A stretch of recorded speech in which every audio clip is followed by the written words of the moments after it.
Pagtataba sa mga damong tumubo sa mga nicho, puspusang isinasagawa sa Roman Catholic Cemetery sa Dagupan City. Sundan sa report.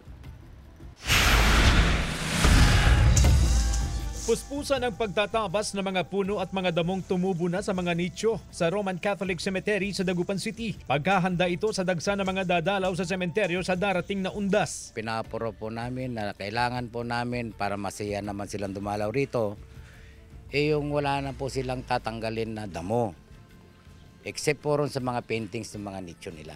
Nagsasagawa ng backfilling sa mga eskinita ng sementeryo para sa ground elevation project. Pero nahinto dahil sa mga naranasang sunod-sunod na kalamidad. Kaya ang ilang daanan lumog pa rin sa baha. Gagawa raw ng tungtungan upang may madaanan ang mga bibisita sa undas. Humigit kumulang 10,000 yumao ang nakahimlay sa mahigit 2 hektaryang lawak ng sementeryo. Isa na rito ang anak ni Mark na maaga na niyang binisita kaninang umaga. Yung panganay ko po na anak mo nun po yung misis ko po.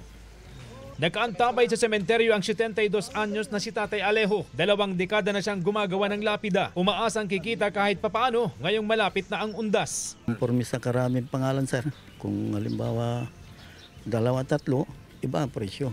Pag isa lang ang pangalan, iba rin ang presyo. Paalala ng pamunuan ng sementeryo, makipagtulungan at bumisita ng may malasakit at disiplina. CJ Torida, One North, Central Luzon.